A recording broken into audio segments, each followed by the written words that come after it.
miles to Chicago. We got a full tank of gas, half a pack of cigarettes. It's dark, and we're wearing sunglasses. Hit it. Gentlemen, you can't fight in here. This is the war room. He taught me, keep your friends close, but your enemies close. You're gonna need a bigger boat.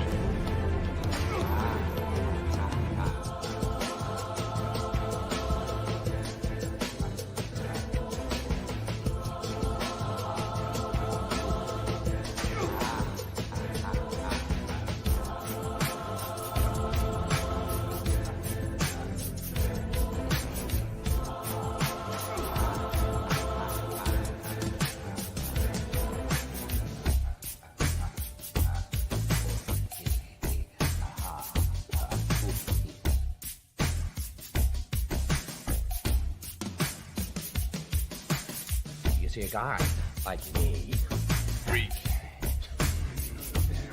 a guy like me, but listen, I know why you need to have little group therapy sessions in broad daylight. I know why you're afraid to go out at night. Hey, who'd you talk to? What's going on? It is me, Mike Lepre, King Mike L. This is Legit Paranormal, brought to you by legitpodcast.com. Today's October 9th, 2022, 10092022. I tried it earlier. There's 3 2s. I tried to work it into 9. So I got nothing for the math geeks today. Joining me as always, however, Buddy Money. There, what's up, buddy? Good evening, Mike. How you doing? Congratulations, your Giants had a wonderful game this week. Unlike my Dolphins. That's why I've got the blue glow, because I'm I like staying. the blue glow. It's been all blue all day. Yeah. Right. Tonight's beer. I picked this because last week I was with Joey B. We were on special assignment in the lovely city of Boston for his bachelor party, and we stumbled into a brewery. How odd is that? And we stumbled into this beer. It's a heavily fruited Berliner Weiss, which I know that's not your game, Mike. It's called Yummy. That's the can by Trillium Brewing. Yummy is fruited by sweet fruits of pineapple, passion fruit, mango, lime, and guava. Mike, I bet it is. This is so delicious. It's so yummy. Buddy, do yourself a favor, right? Listen to me. Oh, it's Listen to me. Go get some grenadine, pour that in there, and get one of those Easter peeps and throw that in there too, because that's what you're drinking. You're not drinking beer. It's candy. It's candy in a can. Why? Trillium did a collab with this lovely brewery called the Vale Brewing Company in lovely Virginia, and they did a one last time run with this. So you if don't your like blood beer? sugar is low, have one of these. Oh my God! So you don't like beer? All right, go ahead. I love it.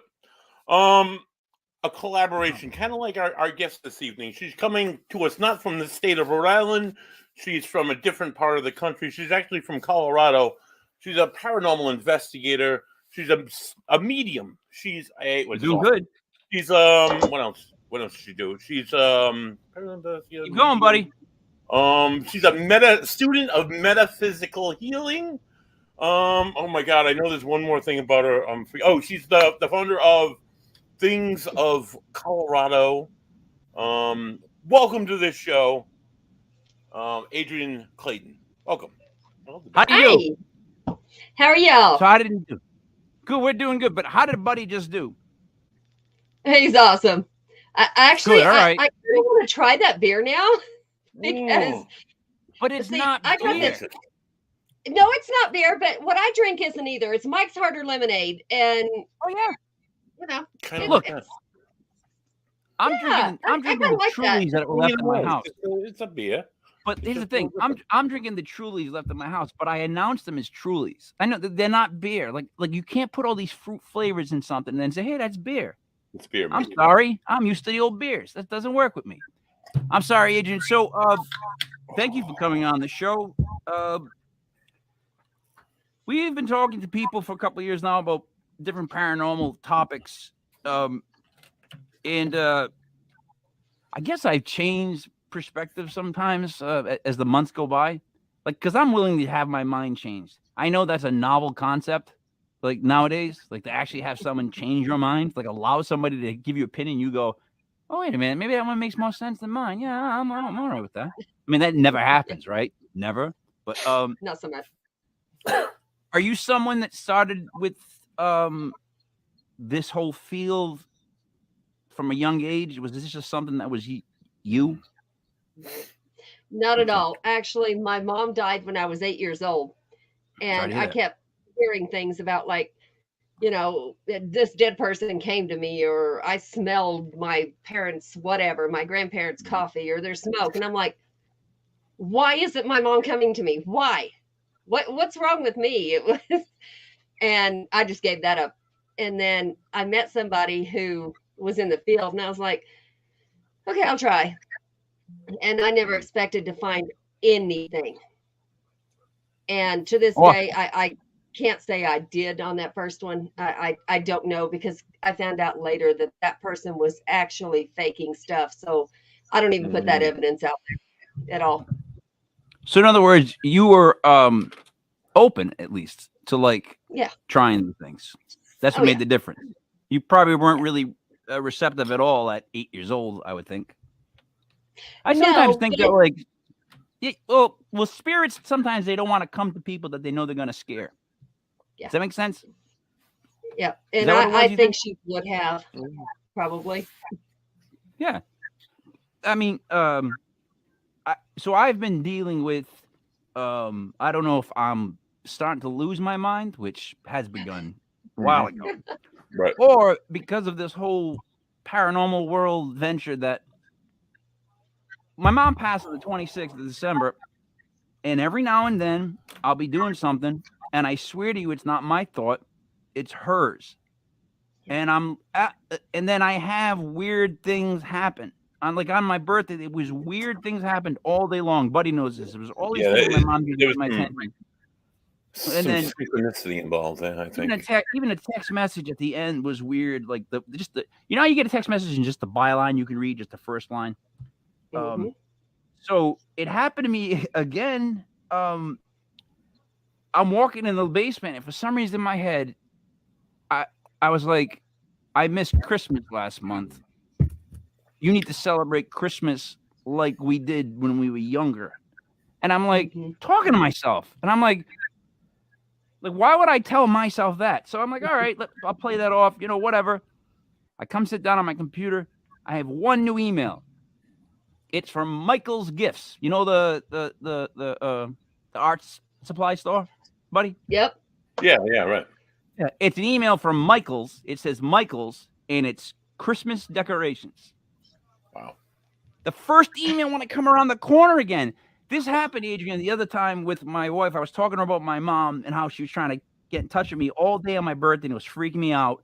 And when Buddy knows, in the corner right at the stairs, I get a text message that said her name. It said, Felicia, we've been trying to contact you. I was like, oh, come on. So, I mean, are these things like, look, they could be coincidental, right? Right? Like, they could be. I'm going to lay that out there because I don't know. Maybe. I don't want to believe that they're really her trying to reach me, but my God, things are getting a little weird. So, Adrienne, thoughts on that? Like, am I? Actually, that's the way I pick up people. And it's not necessarily people I know. As a matter of fact, people I know I can't pick up. Okay. But like going into a place or reading somebody's picture, that's my forte, is reading pictures, or reading somebody that just messages and says, you know, I need help.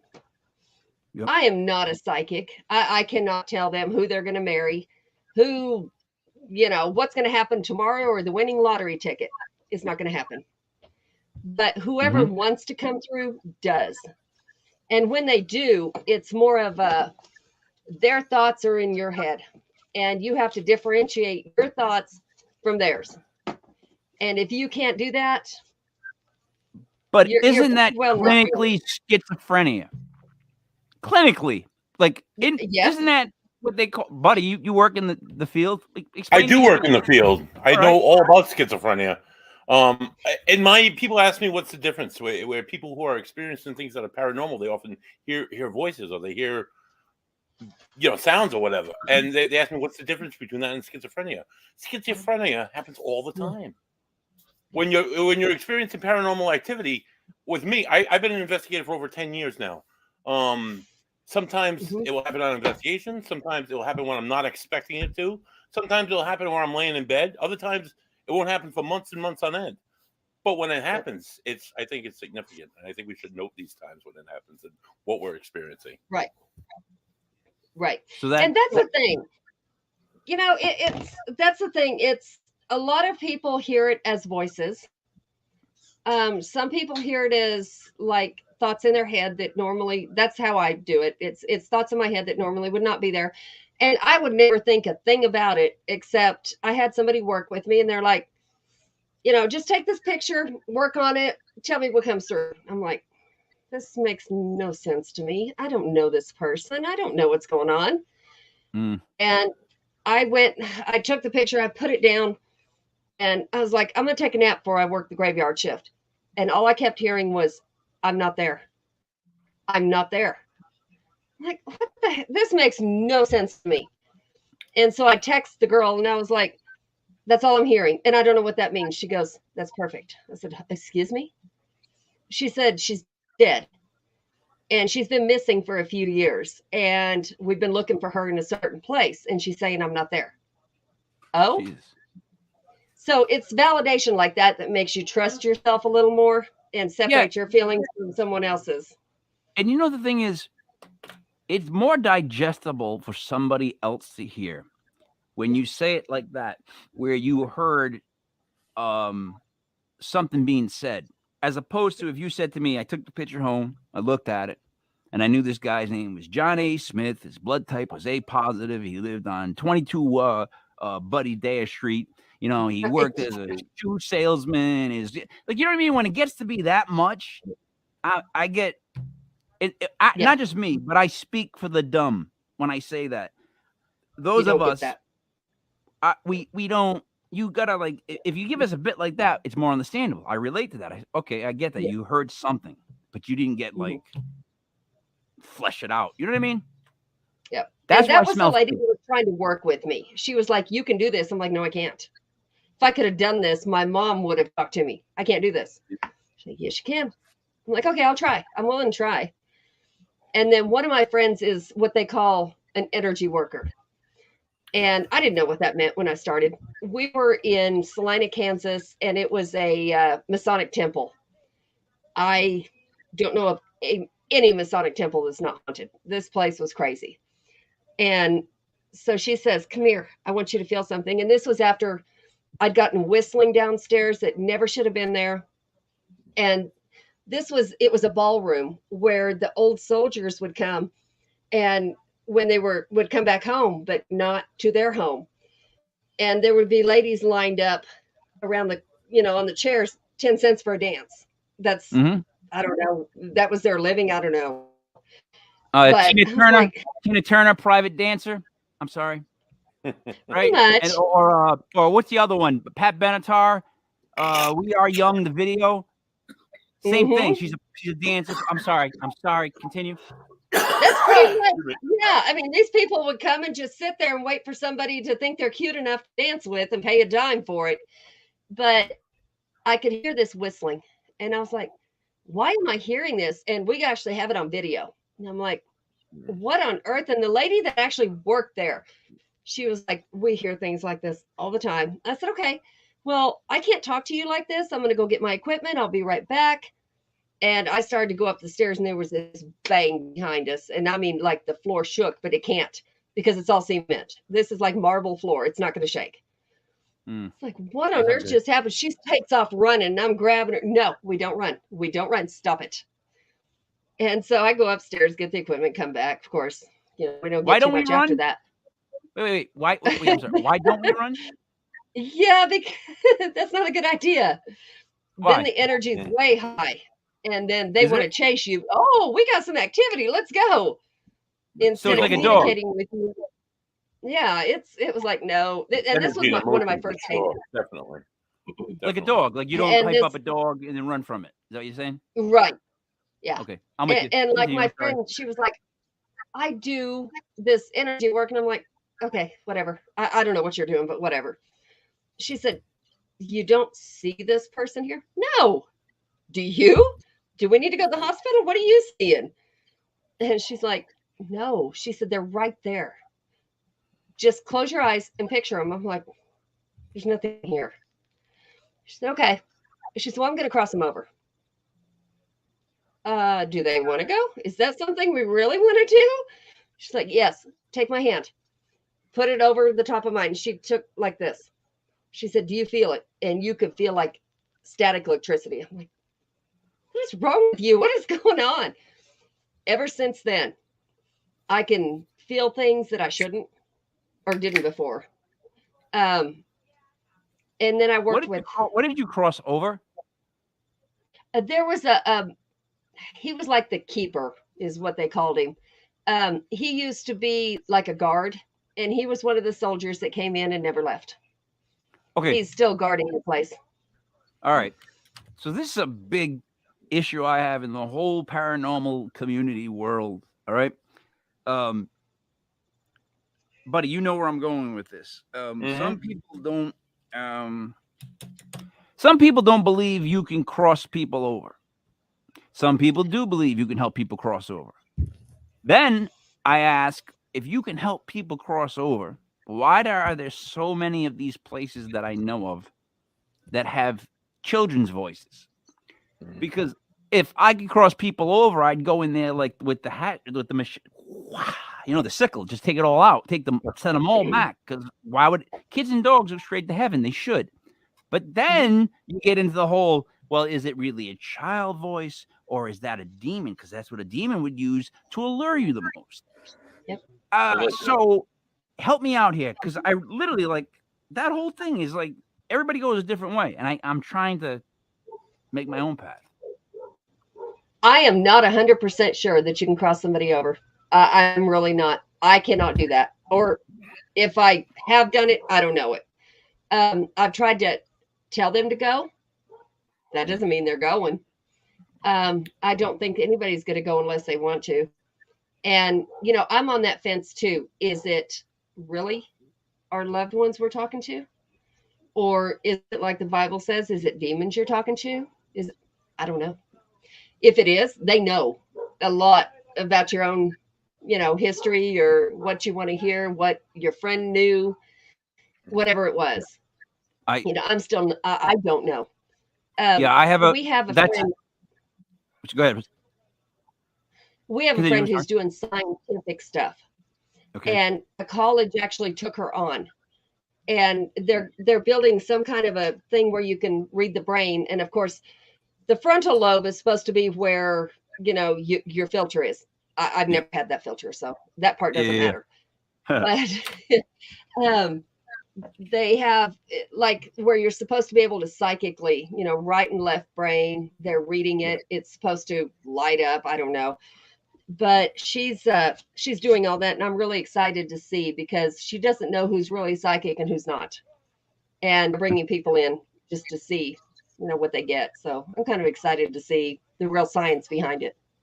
Honestly, a lot of this science has been done for decades at the Ryan Research Center, and even before that at Duke University. People think that the paranormal and science have no connection whatsoever, and that we're a complete pseudoscience, where it's almost the opposite, where there are a lot of scholarly papers and research that actually goes into a lot of this research. It's just not widely spread like the New York Giants today, or like anything else popular media that gets the spotlight. I guess I don't know. It just contradicts what people think, I guess. Yeah, nobody wants to say that. Nobody wants to say, right. I'm a medium or I talk to the dead. No. But nobody wants to say, hey, I'm a scientist. I'm a published, a published writer, and these are our findings. And it turns out that these people aren't really full of shit, that they, might know what they're talking about. Right. Yeah. So but the problem is with the whole findings thing. I'm so split on everything because, again, if you can pass people over, you should be passing people over as a favor. Like I would be on tour. I literally would be on tour, like in a Pope mobile, and just pass people over as I went by buildings. If I could do that, you know. But I don't think you can. So if you can't pass people over, then all the people that claim to go to people's houses to comfort people while someone's dying and help them pass over, what's that? What do you call that racket? You know, is that legit? And that's split. Oh, Yep. That's also split. Is it the medication they're on, being on hospice? Are they seeing what they want to, being on that medication? Or is somebody really there? I was also a CNA. I was with lots of people who died. Nice. I had one that was literally in her right mind at that point. And she said, "You need to bring my husband some food." I'm like, what? Mm-hmm. She said, "He's sitting right there. Bring him a plate too." I humored her. I brought him a plate. She died within 3 hours. Right. I don't know. I've seen it with my own grandparents. My grandmother used to reference seeing her father for like the last month. She had all of her wits about her. She had lung cancer, but I mean, so she was medicated. But then, like, my great grandfather died back when I was in my teens, and he was brain cancer, and he was gone. And then he used to come to and start speaking French because he grew up in a French Canadian household, so they spoke French to his parents, and he thought that he was seeing his parents all the time, and then he died within a week.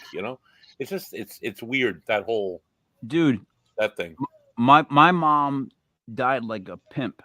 She planned out how she was going to die, and it went exactly how she said.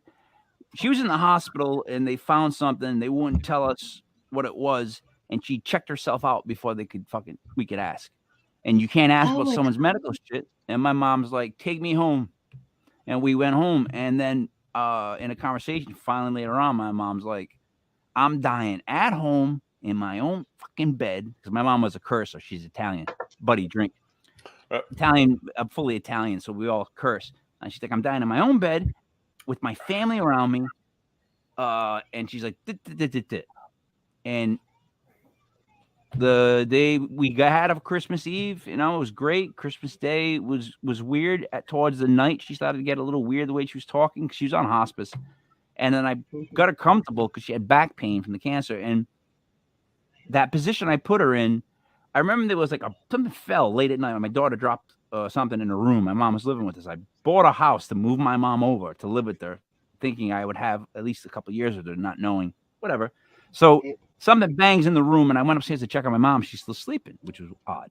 But then when I woke up at 9 and I realized she wasn't up, I panicked because she's always up by 9. Went in the room and she was in the same position I left her. And that was it. That's the position she stayed in until she passed. Like, that was it. So she got comfortable in bed, and that's it. I called my brothers up, and we sat there the whole day with her. And it's weird. I mean, I have to get like creepy on people. But when someone passes, their eyes open, and it's almost like their mouth opens, and they let go. And there's like a odd peacefulness that's in the room. Like, I told Buddy what happened to me. I'm sorry, I'm babbling, but so my mom would always kind of make fun of like clothes that other people bought me, like my mother-in-law, my aunt, whatever. That's my mom's thing, because you can't get better than my mom's stuff, right? I had on a pair of sweatpants that I got for Christmas from my mother-in-law. I had a pen while my mom was dying, and I put it in my pocket, and it fell straight through the hole in my pocket. It was cheap pockets, and fell on the ground. I was so embarrassed, but I laughed. I'm like, yeah, that's cheap pants, I'm thinking to myself. So she had passed. I stood up again, not thinking, I guess I'm in grief. I put my pen back in my pocket. It fell to the ground again. When it fell to the ground, I started laughing. And my brothers were like looking at me like I'm insane because my mom just passed. But what the hell are you giggling about? It was like at that very moment, there was something very electric in the room. And then it was gone. But it was there for like, man, it felt like it was there for like about a minute or two where you were like, you felt something. And I can't prove that, but I can tell you there was a feeling in there that changed. So, and that's the thing. We can't prove it. None of us can. No. Has being a medium, Adrienne, has being a medium give you any more validity as being a paranormal investigator, or vice versa? You know, not it has given me more validity that something knows somebody's past, their life story. Um, whether it's really them or not, I don't know. The lady who taught me, she had a friend who passed away not long ago. And she sent us a picture of him, and she's like, I had the chance to talk him out of it, and I didn't. He committed suicide. He was a cop. And he did suicide by cop. He walked down the road, and his daughter called and said, please don't shoot my dad. Please don't shoot my dad. He's not in his right mind. And he knew if he pointed that gun at his own crew, they're going to shoot him. And they did. And now one of his friends has to live with that. Right. But I was looking at the picture, didn't know a thing about him. And I text her in the middle of her, she is an awesome medium. I don't know if y'all know her. Her name's Jennifer Lee. She's an amazing medium. And she says, I can't read my own. I can't either. I said, I don't know why I'm hearing something about, I think it was something about his wallet. And I'm like, what on earth? Oh, peanuts. I said, why am I hearing peanuts? What does that have to do with anything? But she taught me to say whatever it is that comes to my mind. She goes, oh my God. I said, what? She says, he used to tell me, find my wallet for me. I can't find it. She would remote view. And she said it was a camouflage wallet, and it'd be outside, and I'd have to find it. And he'd say, I can't pay you, but I'll pay you in peanuts. And that was their thing. So that was like, whoa, where did that? I don't even know this dude. I don't know where it came from. But, things like that. His wife had remote view? It wasn't his wife. It was just a school friend. It was one of my friends. I was going to say, that would be such a great thing for the wife to have. Remote view? I lose my keys on a daily. Legitimately. Like, I walk into rooms still, and I go, what am I in this room for? And I take a second to figure out why I am in the, so I would love to have somebody who could remote view. They'd find my shit all the time. So, let me ask you, so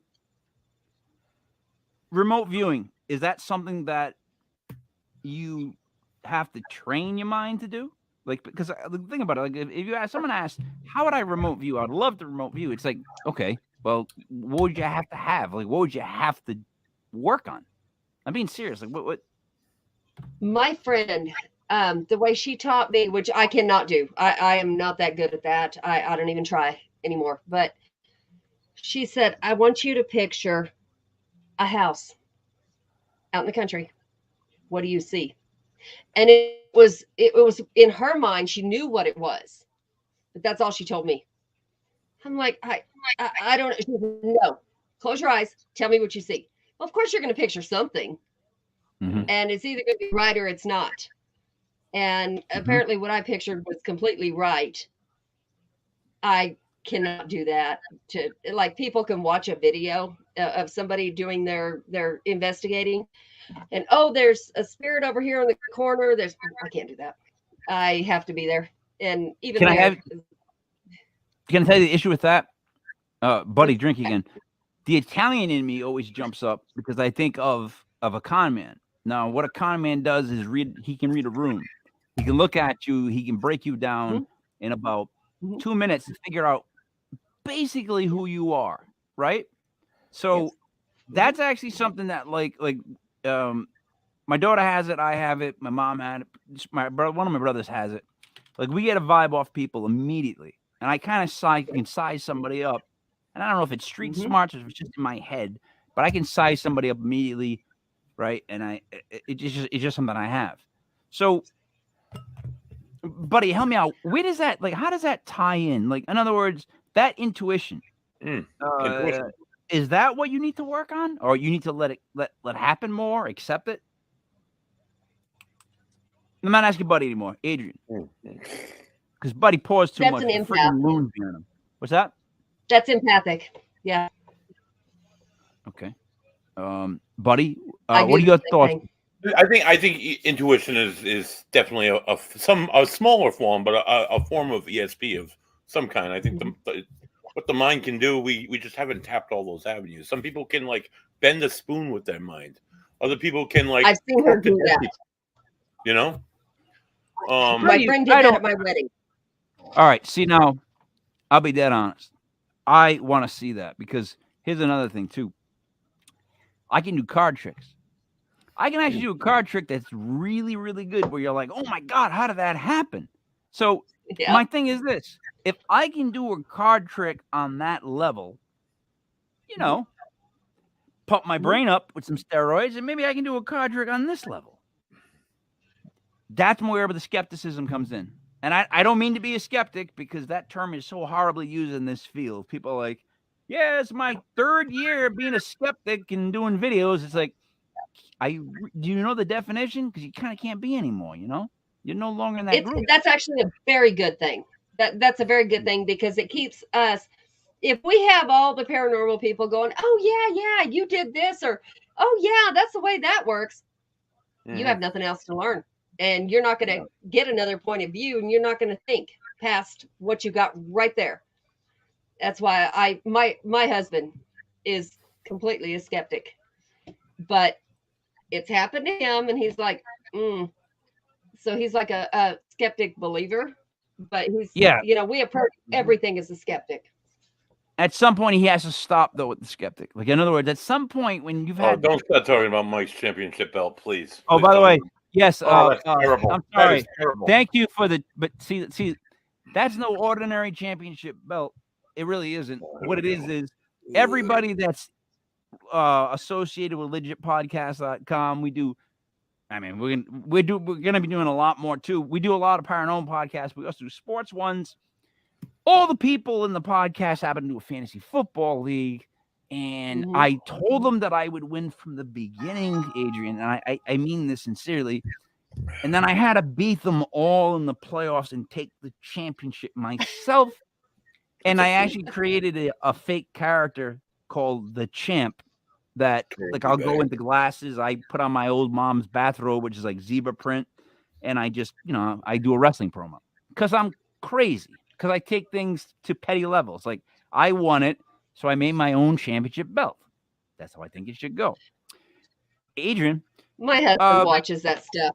I'm like, and my son, well, his son, my stepson, wrestles in Japan. Oh, really? And so it's, yeah, he's... That's serious. Hey, babe. They are very stiff in Japan. They don't play around in Japan. It's unreal. He came home for the wedding. He hadn't been home in like 2 years. And I'm like, why are you acting like that? He said, in Japan, when you get on the train, you don't speak. It's called respect. You shut up. Yep. Like, there's nobody in America going to shut up ever. No. And if you tell them to, right and wrong. Yeah, that's a good impact the statement. Yeah, I agree. No, but but he wrestles under Zach Friesen. Zaxxon. His name's Free, but yeah, he wrestles under Zaxxon. Zaxxon. Okay. Yeah, I how big is he? He's huge compared to the Japanese. I mean, he's like 6 foot. I don't mean to be racist right now. I mean, this is not racist at all. But you just said he's huge compared to the Japanese, and I'm like, yeah, we all would be, kind of technically. Like, no offense. It's kind of like saying, you know, the Italians, they're in the mafia. Yeah, they are. You know, Irish drink, right, buddy? You know, sometimes he's 230. Okay, he says he's 230. Can you pull this up so we can see so his 6 feet two? He's 6 feet 230. Yeah. God damn. He's a big boy compared to them. So, buddy. Yeah. I hear you, Mike. Keep talking. Nice. So, buddy, I was at Christmas time 6 feet 202. Imagine being 6 feet 230. You got to have muscle. Like, that's... he does. Yeah. That's unbelievable. Good. I bet you must be in good shape. Because I had to actually I've lost 30 pounds. I'm down to 175 because I had What to. is that? This new one. That's a nice. Okay. So this Nice is shirt. the team in Japan called My Way. Yep. Oh, that's like the okay. Eyeball. And Yeah, that's who he Japan is wrestles like with now. Japan is where you want to go if you want to get into like really like stiff wrestling. It's just stiff there. They have a different style. The New Japan style is just different. It's rougher. It is much rougher than what you see in the States. Yeah. What is he talking about here, babe? Jeremy said Japan lost its greatest wrestler a few days ago. Oh yeah. Yeah. Who? He's a legend, and yeah, he's also a legend in MMA. I mean, he was. What's his name? What's his name? I can't remember his name right offhand. I cannot remember his name, but yeah, he just passed away, and yeah, he's one of the very beginning. He's one of the leaders in both MMA. Not the great. No, you know what? Because I'm an MMA fan and I'm an MMA wrestling fan. I do a wrestling podcast, so not the course. Oh, his name was Antonio Inaki. Yeah. Tony the Great. I just said that. Antonio Inaki. That's what I was trying to say. Really, he died. Yeah. He was the one that was in all the legendary matches. He fought Ali. He just passed away last week. Oh, he did? I thought it was like Didn't yesterday. He fight Ali? Wasn't this the guy that fought Ali? I don't know about that. Jeremy, did he? No, the great yeah, because he went to his back and started kicking him, and like there was like a. So this guy goes way back. He's like the Hulk Hogan, but bigger in Japan. He had the slick back hair. He ran things. All right, let me get back to Ghost Spirit. Are you not worried about the negative side? Because I keep saying all the time that I'm a big believer in, two sides to everything. Can't slice something till there's only one side, right? Duality. Yep. Duality. Totally. So my thought always was, if you hear a child's voice, right? So say it's a building where a child died, fire, child died. In my opinion, for really true evil to be created, something really good and pure would have to die. Like, that's like a changing of the positions. So what would be left would be feeding off the pain of what happened and the memories of what happened. I have a hard time when they say, well, it just lingers around because it knew that place for all its life. I'm like, I don't believe that, because if it's staying there, I feel like that thing is eating and feeding on what it's at. So I'm like a big believer of where there's something really evil, something really good happens. And when there's something really good happens, something really evil can happen. And I just think it's again, duality. Does that make any sense to you, Adrienne? It does. And actually, that's one of the things that made me think, what are we talking to? Half the time, what are we talking to? What is it? Because, I mean, if you follow the Bible, it says, do not talk to familiar spirits. That could be why. Other religions, I study Christian. I was Christian. I am Christian. And I also study paganism. I study witchcraft, all of it, because all of those have the same ending: is don't be mean to people. Just don't be a jerk. That's pretty much what all of them, I do believe Christianity and paganism can cross, just because, if you want to go that route, God gave you everything on this earth. You use it. That's what paganism does, is they use it. You know what I like about that? I like about that because my biggest issue with everybody lately is, if I came on a show and I was like, yeah, I'm a really big fan of Jesus and go USA, I would be booed. Like, what the happened to the world where if I said those two things just like that, I'd probably get like a, at best. Like, why is it so? I don't mean to go conspiracy with you, but how have they got us to not only we no longer congregate on Sundays or Saturdays and talk among the community because we don't longer go to that go to church, but the minute we hear these words, we're already programmed to go to the next step. So it's like, Jesus, USA, boo. Like UFOs, yeah, they're Tic Tacs, the little tiny things are cute. It's good. Like we're just like, is that me again being crazy, or that you run into that as well? I actually have a real hard time with, okay, what is UFOs? What is where they, there's shows where they show like a glitch in the Matrix, and there are actual videos of it. Is it real? I don't know. You really have to know the person taking the video. And same with ghosts. If you don't know the person who's taking the video, there's not much you can do, because it's like they'll send it to us and go, what do you think of this? Well, first of all, what was the background like? Who was there? What was happening at the time? You have to know all of that. I just never say, I just never say, oh, well, I think that's, I don't know what it is. That's where we leave it. Buddy, you have the same check process, right, before you do an investigation in Ocean State? Right. I mean, there's a thorough background done with the.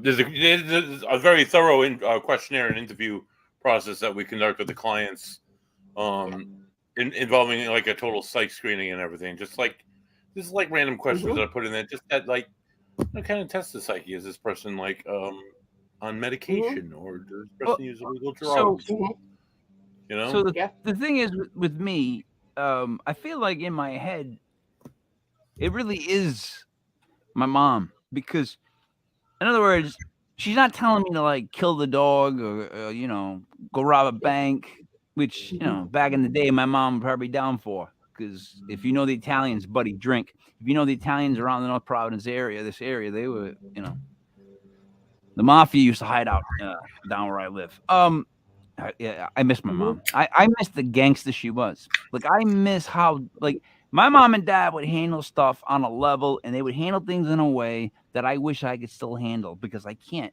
Because, Adrienne, at this point, with computer warriors or people that now live in a world where they know things are passive and they know that nothing will happen, so they'll say something sometimes. And I still come from the world where if you look at my nose, you'll see how crooked it is, how many times it's been broken, how bad it looks straight. Because I come from a world where back in the day, and Buddy can attest to this, you would go to we didn't have the internet. You'd go to someone's face, you would say what you had to say. And here's the thing, if we had issue, we would throw hands. And then after we threw hands, we were good. And I'm being serious. We were good. Like, we throw hands and we were done. Now, people don't even expect that. So if you come up on somebody and you're like ready to throw hands, they think you're like a barbarian, like you're this horrible person. And I'm like, you're provoking something. Why do I have to play by your rules once you provoke me? Like, you have no control over what, like, if you're going to bust my balls, in no other words, why do I have to react like you want me to? That makes no sense, right? Yeah. All right. So when you go and do these readings or mediums, when there's nothing coming through, do you just tell people nothing? Like, are you fine with telling them that? Because some people, they're not, and I can tell they want to give them something, and it's maybe not real. But can you just be like, I got nothing for you? That really is hard to tell somebody that nothing is coming through. Now, it could be yourself is the reason it's not coming through. It could be, they don't like your aura, your vibe, whatever it is. And that's fine.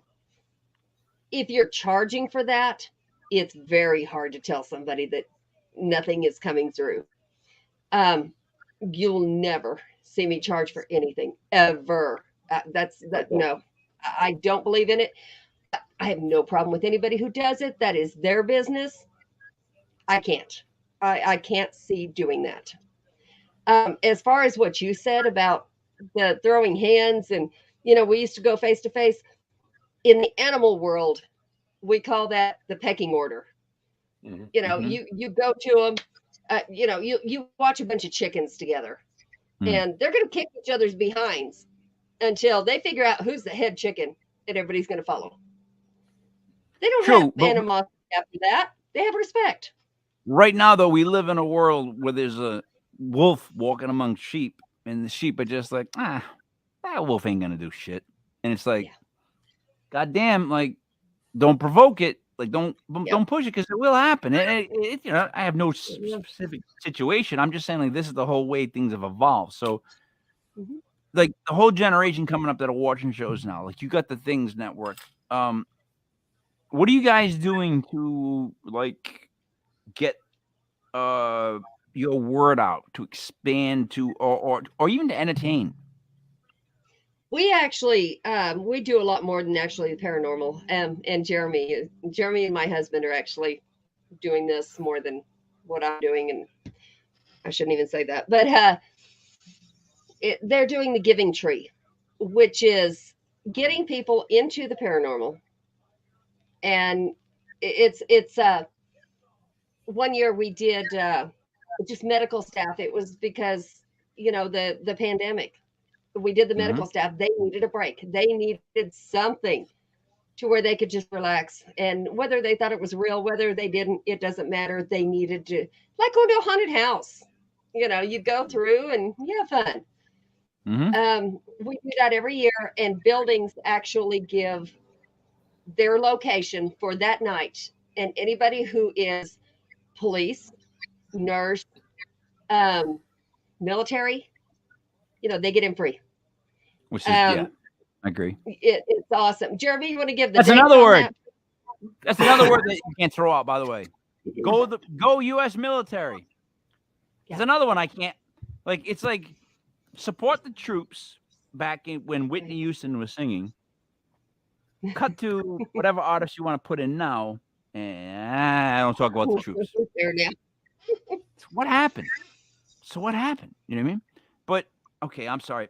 Back to the thing. So, you do investigations in your area? Like, how many locations do you have? Like, what do you cover for as far as ground? I actually do mostly. I came from New Mexico less than a year ago. I had lots of locations in New Mexico. We moved to Colorado because I got married. But here I do mostly local, like residential. And I'm going to be completely honest about this. Every residential we've had has either been drugs or it has been mental issues where they have manifested the stuff themselves. That's I'm so happy to hear someone say that, to be completely honest, because, like, by my numbers, by being like a number geek, a sports geek, just how I am, I crunch numbers and I'm like, come on, how many of these people must be on drugs, the percentage? Or, you know, that's why I always bring mental illness into the show. People get a little upset about that, but I'm not doing it to make fun of them. I'm doing it to say, it's life. You got to be able to distinguish between the two and help that person either way. Like, in other words, you're an investigative buddy, you both have your teams. When you go to these places, you can still help that person. Oh yeah. Just maybe in a different way. Like, that's where I feel like it's good no matter what. As long as you're there to comfort the person, not take all their money, and just make more sense. Even if you tell them, look, I think you really need to talk to somebody because maybe what you're hearing is not something, like, just to double check. Like, you know, just to double check. Like, that alone is checking in on somebody. It's taking care of somebody. Maybe they don't have paranormal issues, but they have issues. Like, one of our last ones had a child involved, and this baby was about 4. And the mother was projecting everything onto this child. And this child would say, I see my daddy.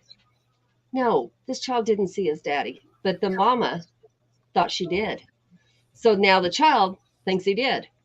He's not sleeping. He's not, you know, it was crazy. And we had to tell her the night we investigated, she had one of her friends over and they were drinking and it was very bad. And they got into a fight and we left.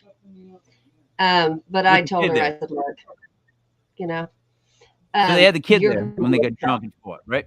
The kid was there the whole time when they drunk and fought. Yes, you got to get out of that. That's just toxic. That's one of those. I don't think I can help you, but maybe I should call DCYF. Right.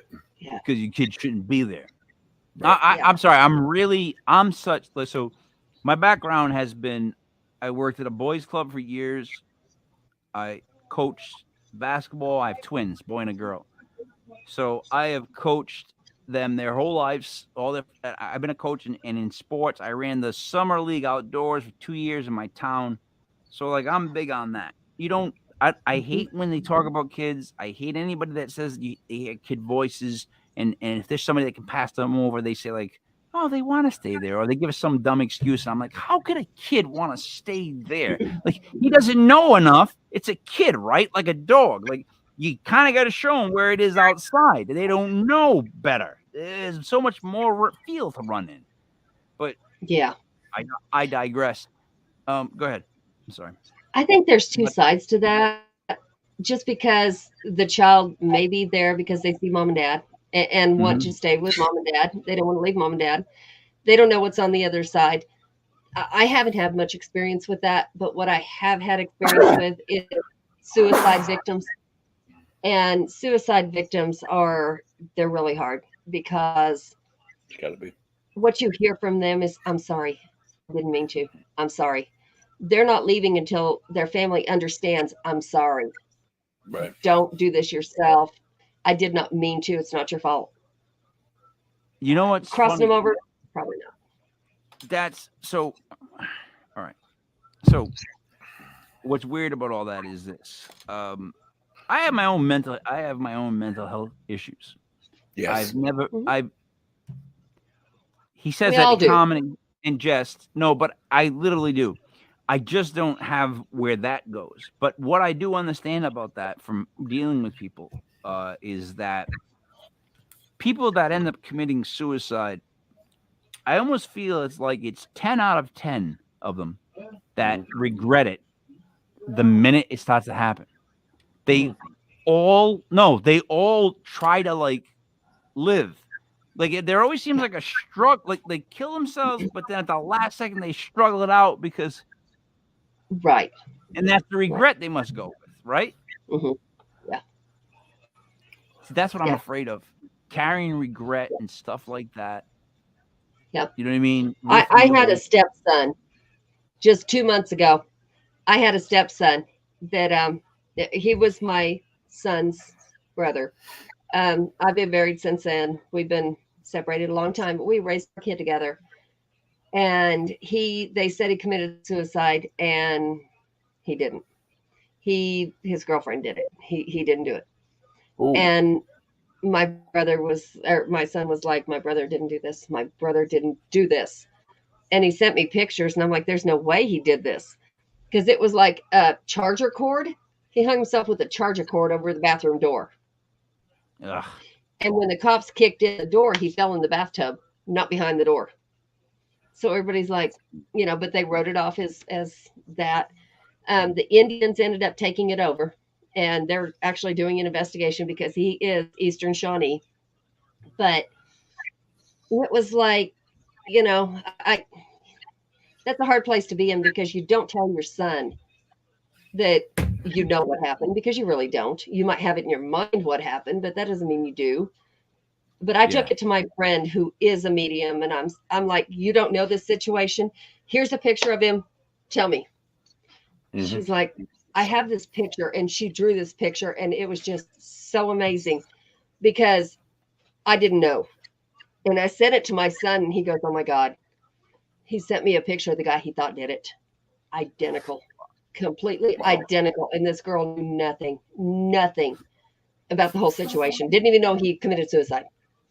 Wow. So what do you do though with that knowledge? Nothing. You can't go to a police officer.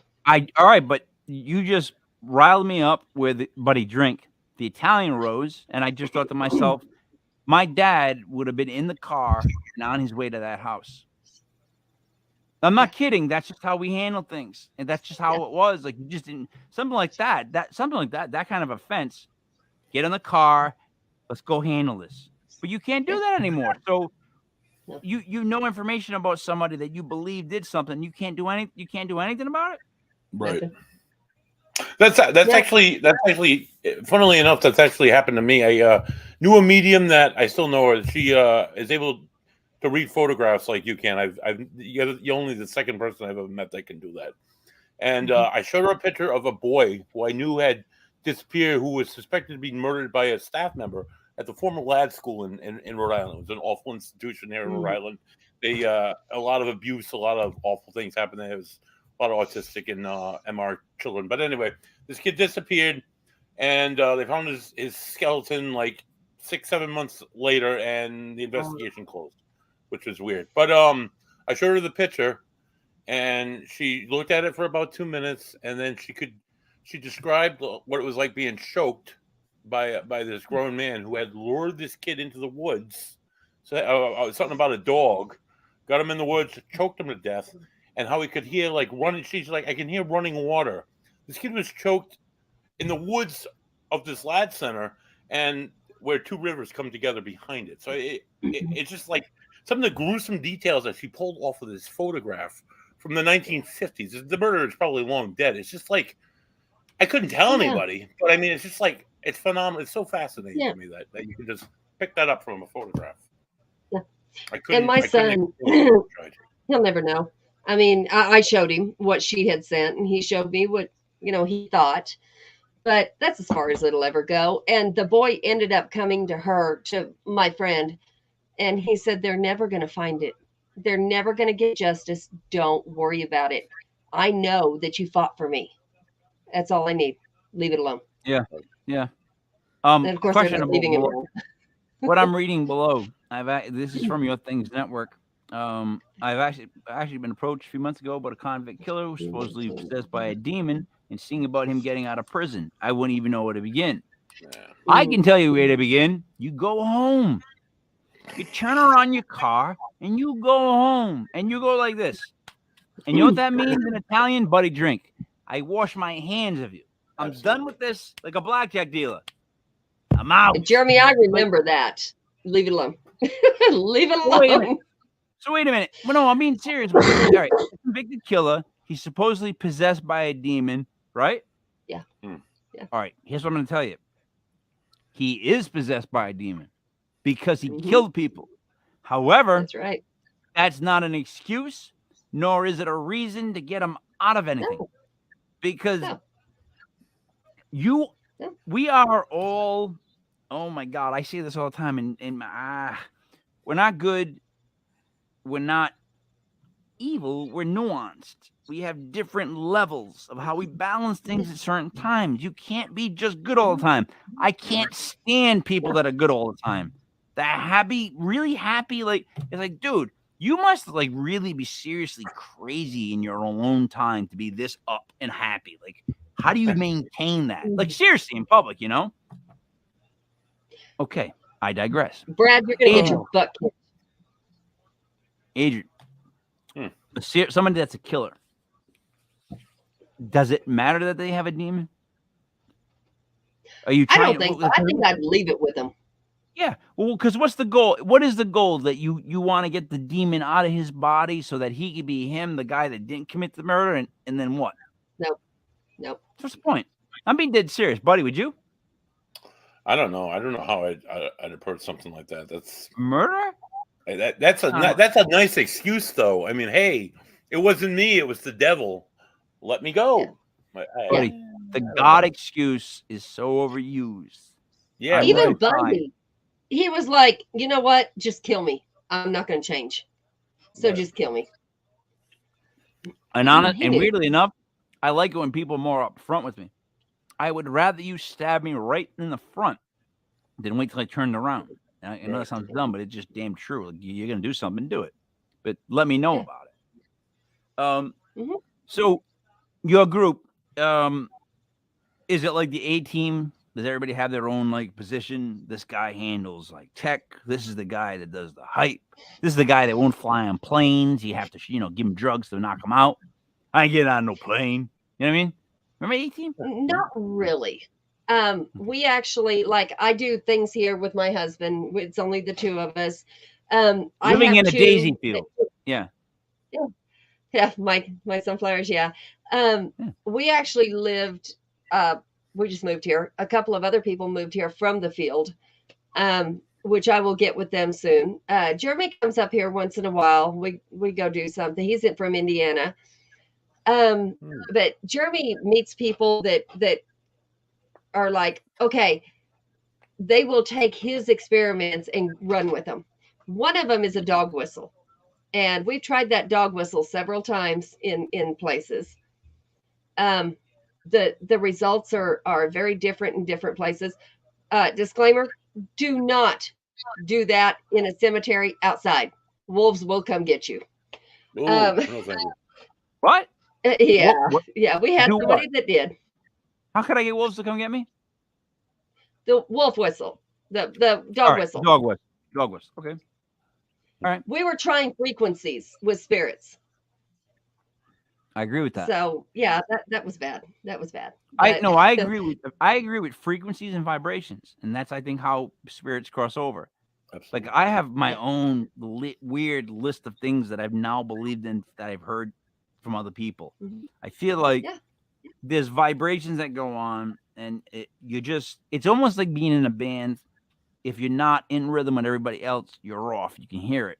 But once you hit that point where you're in with them, it's no longer you playing. It's just this one sound, and it's all, that's how it works. So kind of like that, right? I enjoy reading stories of people that died and came back. That to me is really fascinating, because they're all different. Some people see flowers and daisies in a field and sunlight and their relatives. Others see aliens. And I'm actually saying this because I have a friend that did.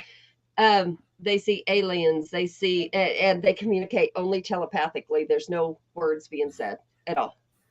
And he should have never lived, but he did. And I'm like, I don't know what you saw. I don't know. No, I see. But he tells me this world is not this world. It's Matrix. And he is adamant on that. I'm like, dude, I don't know, but stop. Yeah. Like, sometimes I just wish somebody told happy stories. Like, there was somebody that was like in the paranormal, and they were always like, oh, it's gumdrops and freaking candy canes all day long, guy. It's just the sweetest existence in the world. But those guys don't come around too long. What I do like, though, and what we are starting to experiment in, is I like the idea of different groups doing experiments or doing ghost discoveries. I don't like the word hunt, because you're not hunting. You're not going to end up with it holding it like this. Like, I got this son of a bitch. Look at this. No trouble. It weighs 5 pounds. It never happens. But I like the idea of working with more groups from different states and doing more wrap up of what we saw this week, so that everybody can get cross-pollinated. So, and this is something we plan on doing. We would love to have you guys, just because it's a way to, like,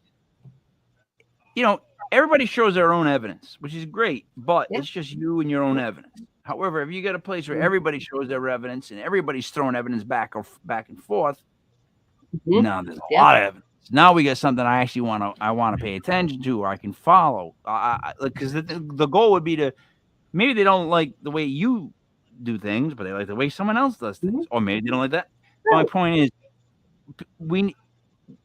we agree with centering things, and we agree with listening to having groups go do things and commenting on them. Not like reviewing them, because we would never review something, but all it is just basically explaining, how things are. Buddy, am I right? Like, it seems like since we've been in this whole game, all we've talked about is the fact that everybody wants their own thing, and they want their own name. They just want this big Everybody thing. wants their own TV show. We don't want a TV show. We just want to spread the word about this a little bit more and educate the masses. We don't want any drama. We just want everybody to have the same experience. But I want to get more information from all locations, because I think that's what no one's doing. They don't want to do that. Like, I want to hear from everywhere. I don't want to hear from my own backyard. I got my backyard. I want to hear from your backyard, Or what they're doing out in Europe, what they've been doing for thousands of years out in Europe. spiritual investigation. You know, You I find wanna that, hear about Adrienne? that. Do you find that in the paranormal world that it's like that? Yeah, but what I find really interesting is UK, because they actually go through schools, and they go through mediumship schools, and if you don't pass, you're out. You're done. And you can't claim mediumship, because if you don't pass that test and you're not licensed, you don't practice. You just don't. And I enjoy that part of it. How can you test that? I have not found out exactly how they do that. I know it's very stringent. I know a girl that went through it, and I didn't ask her exactly, what they did, but it was very strict, very stringent, and they don't play. I just, you know what? That's I got to be honest. That's a weird thing to get a grade on. You know what I mean? Like it is, but there's a lot I think going there should on be there. more of it. Yeah, but there's a lot going on there. Like who's making the Mhm. decision that someone passes? Like who's the like where is the the last page that has all the red answers? You can go back and check and see what you did on the test. Like who is that guy or girl? Whatever. My point is, like, I don't know about that. Like I got to go to school for this, and then, like, how do I know if I passed? I know it's a What college. if I just lied? Yeah, I don't know. I know it's a college. Looks like Sarah might know the answer to some of that too. I'm Oh, not Sarah real knows sure. everything. Yeah, Sarah she- knows everything. Every week. I have actually seen Sarah on a lot of things. I think she's actually on my friends list. Listen, every week we do a show, and she's more intelligent than us in the comments, to the point where it's embarrassing me. She keeps saying stuff, and I'm just like, why don't you just do a show? Like, Sarah. I'm not gonna do a show. You know what I mean? But it's like, come on, do a show.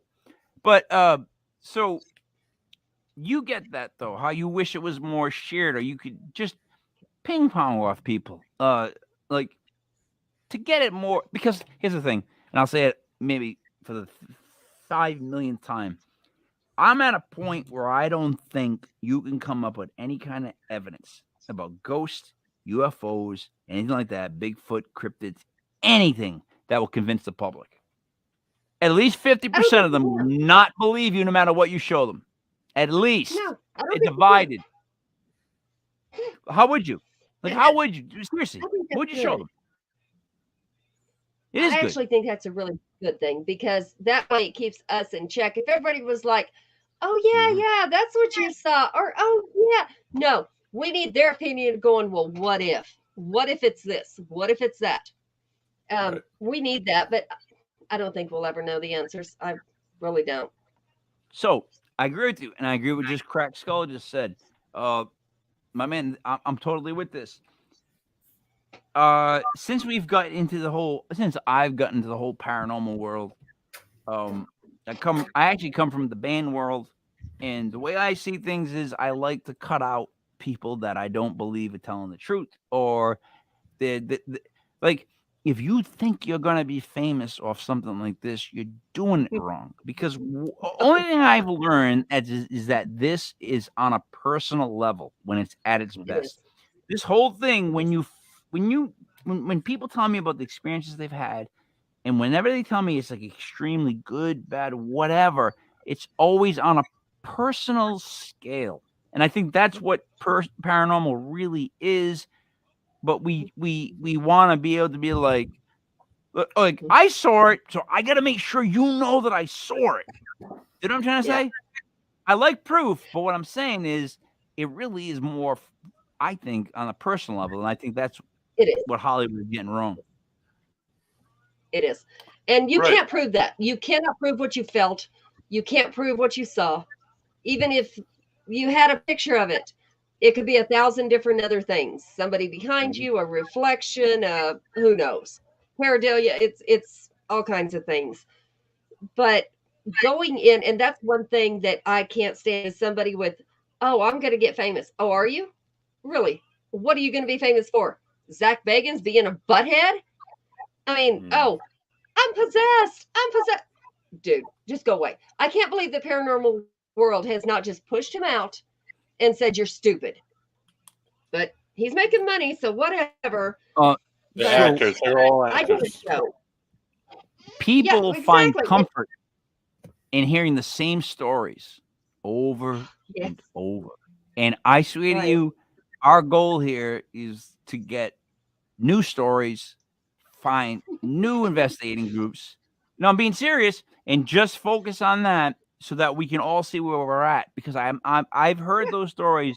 In 2 years, I've heard enough. I'm good. I'm good with all the stories that I know of. I want new stories. Mhm. I want Right. to incorporate people from everywhere around the country, wherever.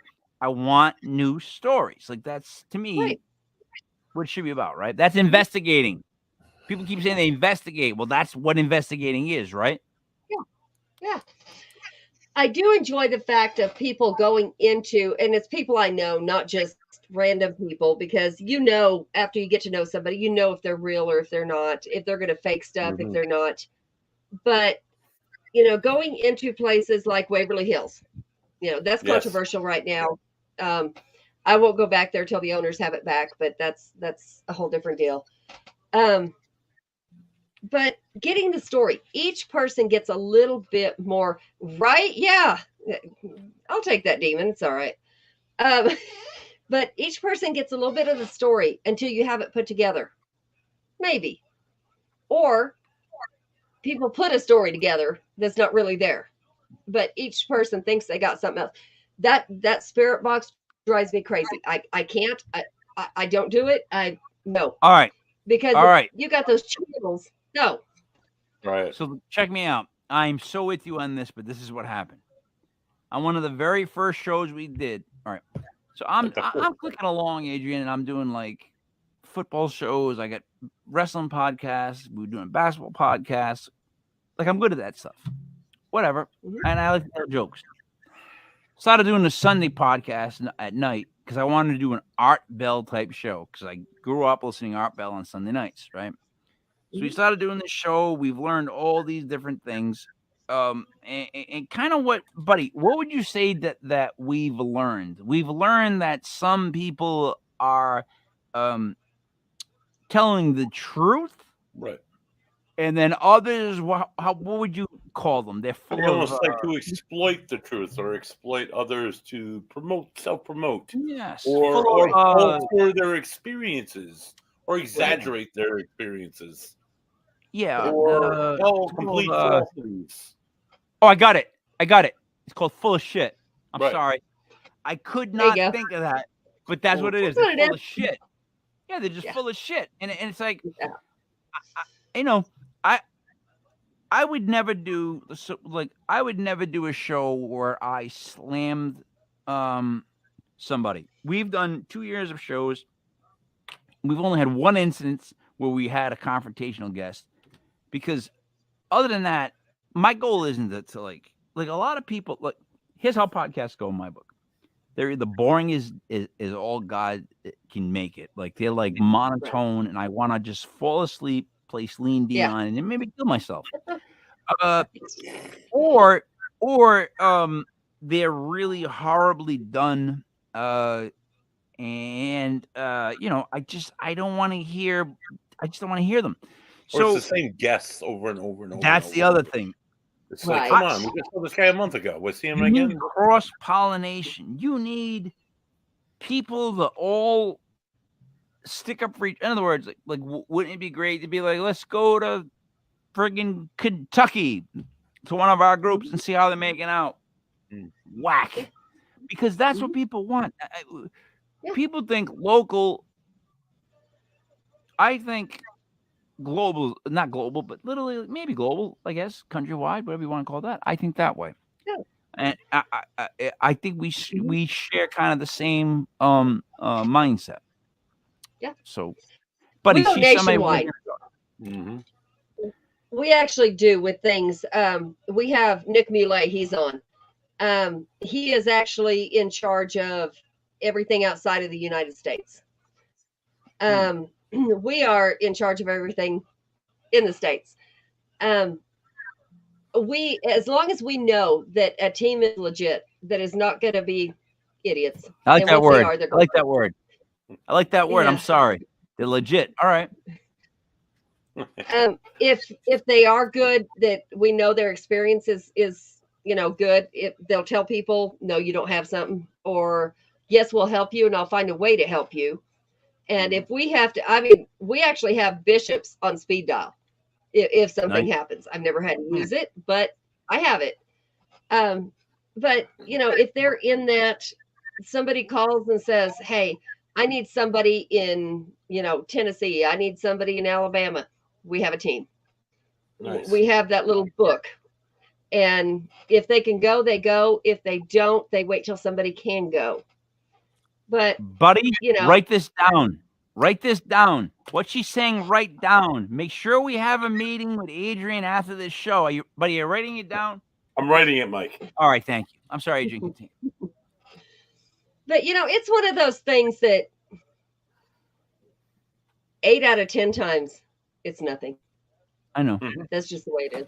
No, I mean, so look, the comedian in me has always wanted to make the show about a paranormal group that goes out and never finds anything. I mean, you watch episode after episode after episode, and we're like, we haven't found a thing. And then we have a big finale where we publicize, oh my God, like, shocking reveals. And on the big finale, we find nothing. That's it. Yep. That's all. That's it. Oh, good. 8 out of 10 times, that's what you find. Nothing. Because or the people we're are crazy. Going to be doing things. We're going to be doing things like that, and we need to do a disclaimer where we tell people, look, we can't promise something's going to happen. Like, you need to know that. You could be sitting there watching this for a whole hour. Nothing might happen. Yep. But that sound thing you talk about, the sound box, spirit box. All right. So Buddy's at the Varnum Armory, and he's there and he's playing, which to me is just a guitar amp skipping channels. Right? That's all it is to me. It is a guitar amp for my world. It's just skipping channels. Now, Buddy asked the questions for like a whole hour, and I was so happy that it had not done a thing, because I couldn't wait to make fun of him about the fact that he made me sit for an hour and listen to.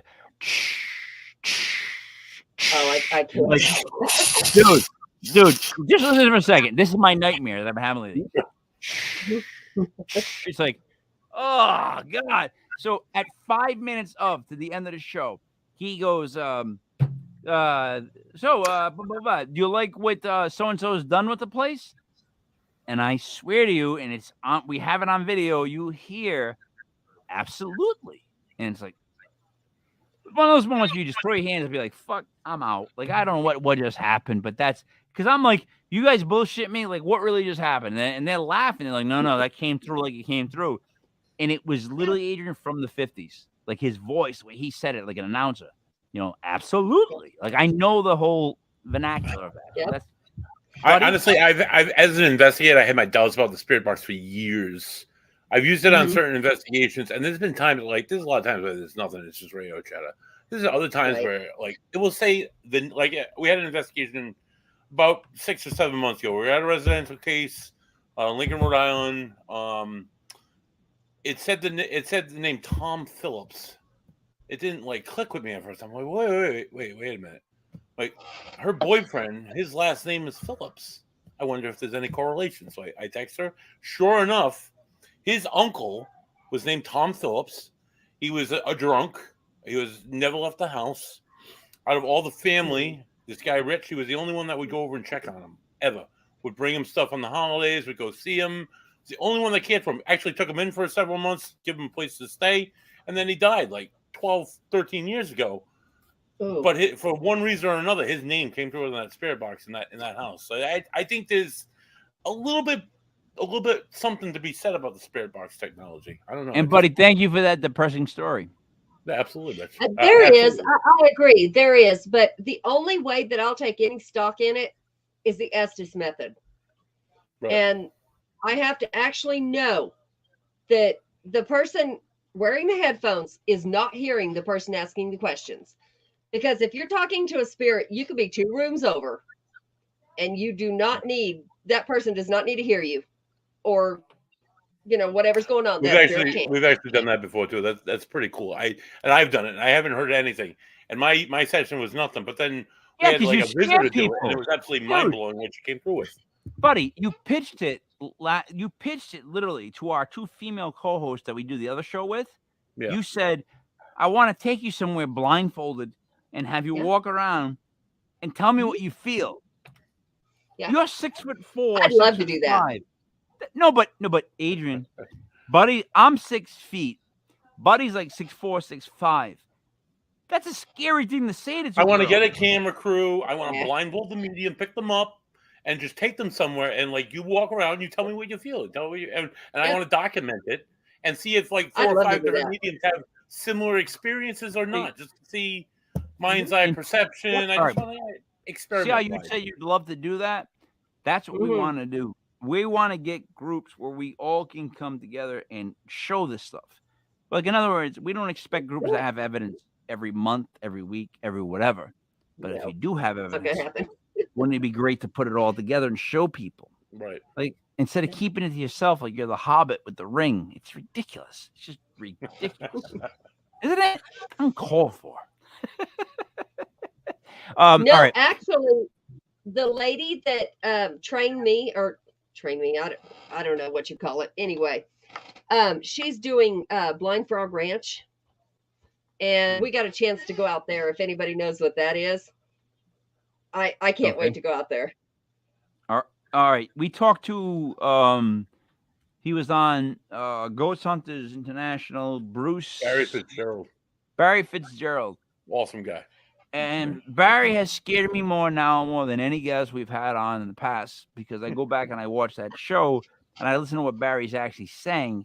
Barry's and awesome. If you watch Barry, he gets very nervous. In other words, he did a dig somewhere else other than he referenced Skinwalker Ranch, like and the idea of something being below it, right? Yeah. So he told me that, and buddy, he told us that it changed his paradigm, right, on everything, on life, right? So he wouldn't tell us what he saw down there, okay? So what I did was, buddy, drink again, because I know you're getting drunk, but you still got to. I used an Italian on them. I backdoored him. I discussed something else, and he was saying how, they believe the Skinwalker Ranch, what that heat thing below was serpentine. Like, for some reason, everyone wants to keep saying that voices, weird, bad things, and it leads to a snake. So I flipped it on him, and I said, the thing that changed your paradigm, was it serpentine in nature? Like, I was so happy that I flipped it like that. I could ask him, and he said yes. And buddy, right? He was pale as a ghost. This guy I thought was supposed to be an entertaining guy, but when we got on this topic, he went pale as a ghost, and it was like something he didn't want to talk about that was down below. And it seems like everyone that gets freaked out about down below, it comes down to aliens, but yet snakes. And I don't know. Yeah. What do I make of that? Actually, do this. Don't, you may not ever tell anybody anything, but do this. Somebody not real well, but close your eyes and picture them, not their outer, picture inside. What do you see? I had a friend tell me that, and she was like, do this to this guy. And this guy, he was an idiot, but all I could see was reptile scale.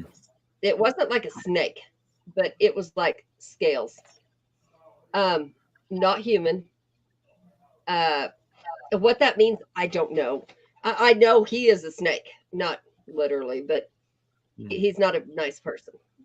So for me to see that, I was like, wow, that's kind of weird. I've never done that with anybody else because that scared me enough. I don't want to do that with anyone else. No, buddy, right? The reptilian thing that we've been hearing, the whole, like, again, from doing this show, it's like, it's getting my associate's degree in paranormal. Like, from learning all this stuff, I'm telling you, everything centers around something below us, right? I mean, from history on, and yet it always seems to be the snake. Like, in biblical terms, and I know that some people are like, I'm shutting this YouTube, I'm shutting the show off. He just said biblical. Did he just say go USA? What if we started a USA chant. People would be like, I'm out. Anyways, he saw something. I digress. He saw something that serpentine, everything seems to be serpentine in nature. Why? What is, because in biblical terms, it was serpentine in nature. Yeah. But so do you think it holds credence? I really don't know what any of that's about. I'm doing good to learn about ghosts. I can't, this whole alien thing. I'm like, do I discount it? No. I mean, it very well could be. But that's something I have not tried to learn yet. I'm doing good to learn what I do know. And that's every time you get an answer, you have more questions. And so I'm like, I'm lost. Yeah. The thing is, I spent the whole first year just listening. And then when I started to inject my own opinion, people are like, what? Because like, I see it from the outside world. Like I always said, I had twins in 2003. So one, I totally missed the whole ghost hunter phase. Like I had never even watched a single show when we started doing this podcast. So I don't know anybody, Yeah. And two, having twins, a boy and a girl, proved to me that I'm hypocritical and a hypocrite. Like I'm 100% a hypocrite. If you ask me, are you a hypocrite? Yes, I am. Because you know why? My son will tell me something, I'll be like, attaboy. My daughter will tell me the same thing, and I'm like, whoa, slow down now. What are we talking about here? Yep. No, ma'am. Yep. I'll admit to it. I don't care. I'm protecting what's mine. All right? And if I get, buddy, if I got to go to a certain area to warn a certain person about not bothering my daughter, and I have to use certain alleged tactics, it's been done recently. Yeah. Why not? Adrienne, I appreciate that. I feel like you're cut from the same cloth of like, just say it, just put it up front, like just say it, like that kind of person. You rather engage somebody frontal and just be honest with them than hear the chatter around you. I totally get that with you. What would you like to promote before we wrap up? Just the giving tree. We're going to try to get, all the first responders, everybody who's had a hard time during this pandemic, and they still are. I mean, if you know any of the people that are nurses, first responders, the pandemic may not be as harsh right now, but they're still having a hard time. All right. You're raising money for that, right? You're raising money for that? We're actually just finding locations and people that are willing to give that location for the night for people to, the first responders do it for free. Other people that go with them, they don't get it for free. So they're still getting their money for that night. Okay. Because we are doing a live show on October 27th. It's something that we've started to do. It's just because it's from the world I come from. We get paranormal speakers to speak at like a rock club. Mm-hmm. So on the 27th, we're doing ghost stories. Oh, wow. We're inviting people to just come up or pre-book. But it's not about paying somebody to tell me their ghost stories. Right. Everybody wants to tell their ghost story. So I want to have a night, and it's something we're looking to expand in the future to different areas about ghost story night. Like, I really believe that's an idea where people would love to sit down and listen to ghost stories or tell theirs. Right. So if spaced out appropriately and if emceed correctly, so that it's not just like a bunch of stories by maniacs and then nothing, spread that out with some music and alcohol. Mm-hmm. It's a fun night. Alcohol? I'm in. That's my point. So, all right. So, other than the website, the Things Network, and I literally do want to talk to you about stuff, maybe another time, because we share a lot of ideals, and Buddy knows this. I can tell that he's been writing it down. So, Buddy, she's good. Do you have anything you want to say to wrap up? I do finally have something I'd like to add, Mike. If you're done, next week, if you're not too overwhelmed by this week's show or football for that matter, join us for we'll have. From the Lizzie Borden Bed and Breakfast, Sue Vickery and Deb Vickers. They were both tour guides for many years there, paranormal investigators, have a lot of experiences with the axe murderer or alleged axe murderer of Fall River. Join us live. My final question, Adrienne, for you is, can I put you on the spot really quick? Sure. Okay, I'm going to show you a picture. Just tell me what Okay. you think. Sorry. Is that good? Can you see her?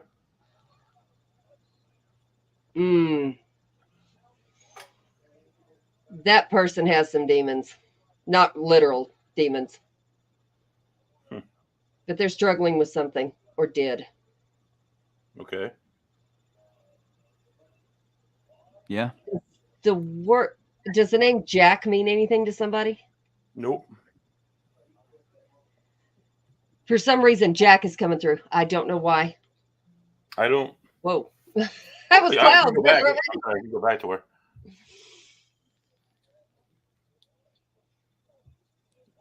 Is that your brother? No, it's a woman. I'm sorry. Yeah, but buddy, to be honest, in fairness, the picture by your video screen is like she's trying to guess what she's seeing on top of what she sees. Okay, there we go. That's clearer. Whoever that is was funny. Yeah. Is there a child involved? Nope. There's a child somewhere around this person. Maybe. I don't know if it's like maybe a cousin, a niece, something, but there's a child. And it's a little girl. Okay. It's weird. I don't know how to explain it, but I see it off on, it'd be her left side. There's a little girl off on her left side, and she's got like sandy blonde hair, maybe 7 years old. And instead of this woman coming through, it's that child coming through. Like that child wants to talk. I don't know why. I don't know but that child's like right there, like holding her. I don't understand. I don't know her story, so I don't know, but she's like right there. I'm not letting go. I'm not letting go. Okay. I don't know who that little girl is, but I know she does. Buddy? She was often told in her lifetime that she had a daughter from a past life that followed her, but she never had any children. That was actually my wife. She passed away 3 years ago. So wow. That's who that was. She was extremely funny, had a great sense of humor, but we never had children. She did have a heart condition. She didn't die from that, though. It was pulmonary embolism that just killed her suddenly one day. So I don't feel pain. It's like there was no pain when she passed. Mm-hmm. Yeah. Usually if somebody passed traumatically, like I feel pain, there's no pain with her. That's what other mediums have told me, that was pain-free, that was quick, it was easy, and it was. I was there. So it was. You were there when it happened? It was pretty quick. Oh my gosh, I couldn't imagine. As much as I woke up work with dead people to her screaming, and she was in the bathroom, and she was gasping for breath, and I just called 911 because we were used to her with her cardiac issues. We used to having her in the hospital. And as I was getting things ready, setting moving stuff around the house so they could come in, she got my attention. She's like, Bud, from the bathroom. I was looking at her from maybe like 30 feet away. She's like, I love you. And she just lost consciousness. She knew. She knew when she said that. They kept her alive. I'm like, yeah, she definitely knew. She was really in tune with her body, and she had certain abilities like you do. So I think she just knew at that point. But does she come around? We kept her alive on machines for a few days, and yeah, she does. I've had there's a local medium out here by the name of Ron Comto, and he puts messages on these purple papers. I've gotten about 5 of them over the past 3 years from Heather, and they're so intimate. He knows so much intimate details. It's just like he does messages like this. Yeah. Have these giant events, and then he'll like come up to you, and he's told me like intimate details about how she died, about what was going on, about how long it took the ambulance to get to the house. It took 12 minutes, and it did. It took about 12 minutes. I cannot do that. I was giving her first aid when I was checking her pulse. I was trying to get her, when it all went down. It was just for someone to know these kind of details about those intimate moments that only you know and that person knows who's dead. Personal. Personal. It's personal. So it's working because it's paranormal on a personal level. Again, Right. it's not something that Buddy wants to prove to everybody else. It's something that he wants to feel good about, or to at least know for his own sake, his own state of mind. Right. That's awesome. Is there a significance to a box? I don't know if it's ceramic or wooden, but there's a box. There's been several boxes. There's Yeah, only one like that's sitting on a either a nightstand or a coffee table or something. It's a little box. It's maybe 4 by 4 inches. okay. There is, yeah. I don't know what the significance is, but she's showing me that box. There's like For a some jewelry reason. box. There's a jewelry box that used to be hers that just pops into my head. But Is there a ring in it, Buddy? there might be like things of hers. Actually, I've been looking for a bracelet that a friend got her that I want to get back to the friend. And that Where's the wedding ring? I'm asking. the wedding ring is right here, right up with her urn and her. So it's not in the box. No. All right. I wanted to clear that one out because There's just something about that box, like maybe she's saying look in it, or maybe she's saying, I'm right here with it. Something that it means a lot to both of you. Mm-hmm. Maybe. Yeah. You know what it is? Just You know the funny thing is too is because we had I had to do a show last week without Buddy because everybody and Joey Parano Show, who's usually our third co-host, who just that's what we call him, Joey Parano Show. I had a medium on last week and we went one-on-one for like about an hour and 45 minutes, and he told me I was gonna die at 73 years old, and that my mom had crossed over, and that I was on my 27th life, and that I had finally proved that I would make it to heaven. And I said to him, I feel bad about saying this, but I honestly feel like insulted that you're telling me it took me 27 fucking times to get to heaven. Like he said that I made it by my 15th, but I just kept going, staying. And I'm like, that's insulting. Like, in other words, you know what? The whole thing about getting into heaven is, as long as you're a good person, I believe it's on God's fault. Like, in other words, if I'm a good person, but I'm bad in certain stuff, I'm not good at math, I can't spell, whatever. He made me. You made this. Like, I would never make a car and then blame the person who drove it for how bad it was. Yeah. So God's gonna take some responsibility for my faults too. Because, he could have made me better in math. He could have made me a little bit taller. My jump shot would have been a little bit better. Life would be different. So I take my own fault, but I believe also, come on, you gotta give and take here. Like, no, Adrienne? I'm to the point right now that, I'm questioning my own faith. That's where I want people. I think it's great. People are all doing that at once. We all want to go somewhere. We don't want when we die for that to be the end and done. Nobody wants to just disappear.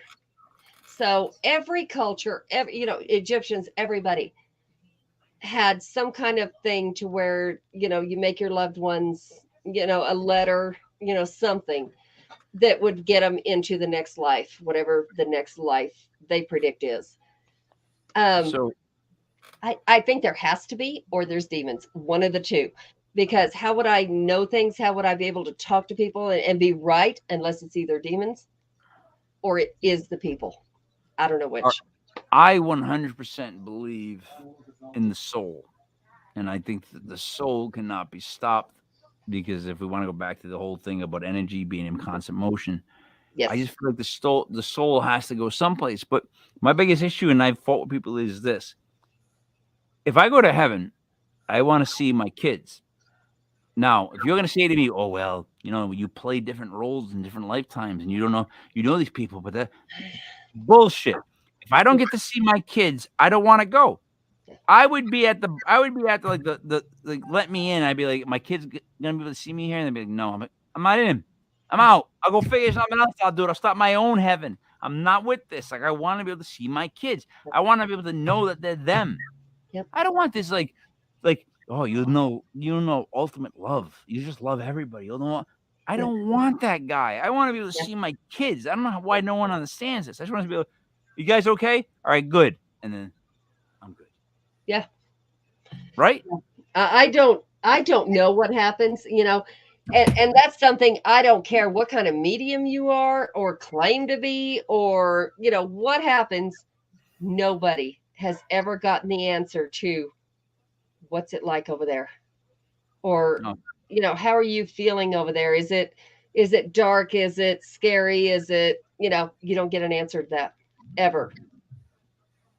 By looking at what they've been catching on the new NASA telescopes, or what do you want to call those scopes, by finding out all about all the new galaxies and new universes, by finding out about that time bubble where if you're in it, you could actually travel, and like it would take 1,000 years, but you would only go a year in the bubble because of the thing. All the things they've been finding.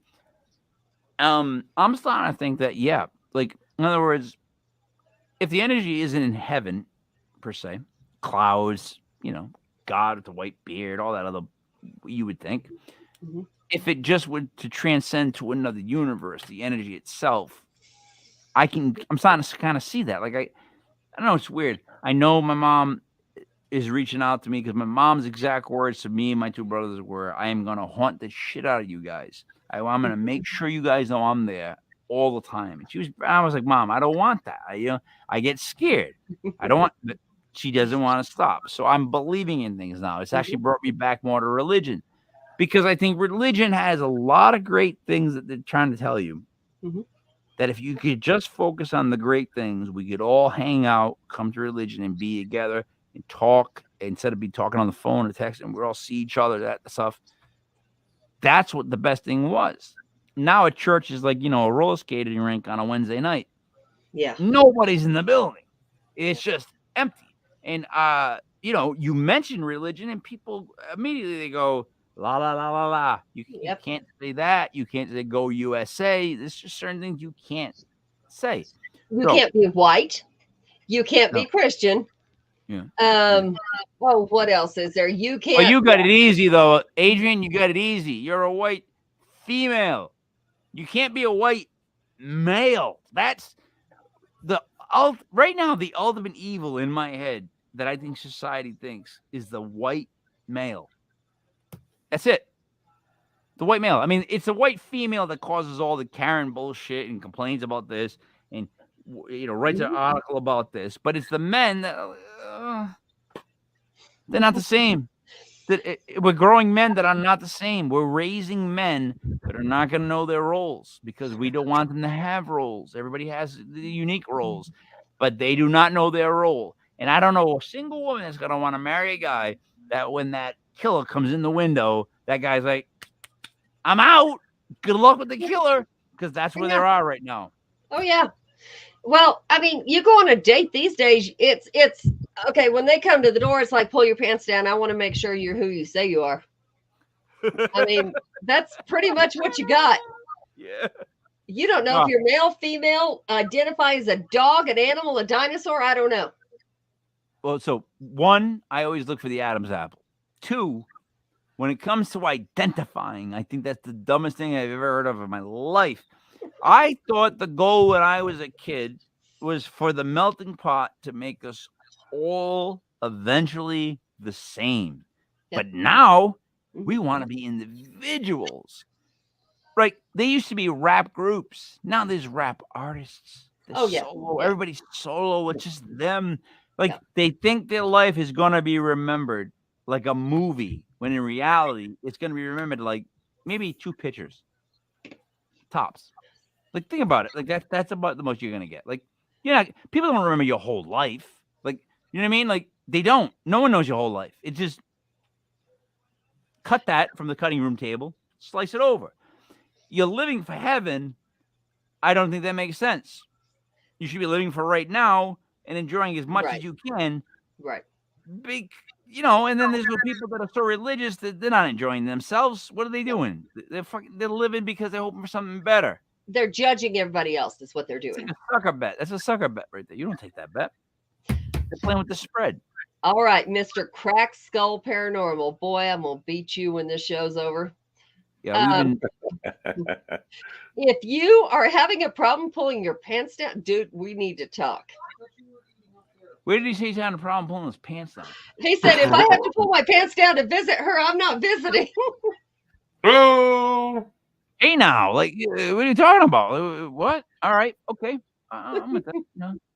Well, I'll be honest. I had Buddy come over last night to visit, and he did not pull his pants down. Right, Buddy? But you I did not pull my pants down. I did have 4 really good beers. And in some circumstance, I may pull my pants down, but I didn't have Mike's on last night. Hold on a second, because I was going to enjoy this. She was about to say, you did know already that he's a guy, right? To which I say, well, I don't have proof. Looking at him, I don't believe that there would be any question. I just don't think that's happening. I don't know. He would be like the guy in the relationship of the lesbians. Like, I can't look. He claims that that's a lake behind him where loons are flying. It is. So you almost hit him. I'm dealing with one guy who claims that that's a window, and you live in and people keep making fun of me because I keep calling Daisy a sunflower field. So I don't think that's true. I don't think you guys really live there. I'm gonna go on a limb and I'm gonna call you guys out and say, buddy, no, that's not a picture window where there's loons flying in the background. And Adrienne, no, you don't live in a sunflower field. I'm gonna go down by the lake and catch some. Even though I wish you did. Not lately, no, but I am from Kansas, and that's why that's back there. Oh, Kansas. There you go. Nice. Buddy, what do you got left to say before I wrap it up? Just it's been awesome. It's always awesome talking to another paranormal investigator, somebody in the field. We have very like-minded, even though you're from Colorado and I'm from Little Old Rhode Island. So it's always good to talk to somebody else who knows what they're talking about. Again, join us next week if you haven't had enough of Mike's enchanting voice or my beautiful face, as we welcome Deb Vickers and Sue Vickery of the former the Lizzie Borden Bed and Breakfast, Scenic Lizzie Borden Bed and Breakfast in Scenic Fall River, Massachusetts. They have a number of ghost stories that I'm sure they'll be willing to share with us. Do we not have a show tomorrow night?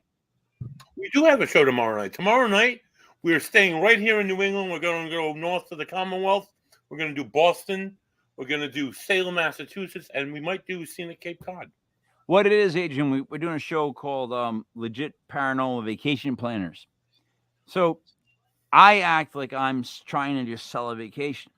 And they tell me all the horrific paranormal things and murders that happen in the location. And I say stuff like, but there's a pool, So it's a way of delivering information to people about gruesome events without just being like, mundane. Then there was a body found in the room and everybody was sad. Because if that happens again, like I told you, I'm jumping in the lake. I'm out. You know what I mean? I can't have it. Yep. But I want to thank you for being on the show. I appreciate you dealing with us in the way that we are. I'm very interested in what you do. I really am. I'm going to look into the Things Network when we're done. But to get that beer out of there, that's the worst thing I've ever seen. It's such not a beer. It's worse than a wine cooler. It's worse than a Zima. You're killing me with it. Berliner Weiss, Mike. It's a beer. It's a kind of not a beer. It's not a beer if it's got a bunch of fruit in it and tastes like ice cream. Michael, how is that not everything's beer? a natty, dude. Not everything's a natty. Jungle juice? Jungle juice? I don't know what it is about my life. All right. So for Adrienne Clayton, for Buddy Money there, for Joey Parano Show. It's me, Mike Leopard, King Mike. This was Legit Paranormal, brought to you by legitpodcast.com. Tomorrow night we have a show at 8:05. Then we'll see you again next Sunday. Enjoy your night.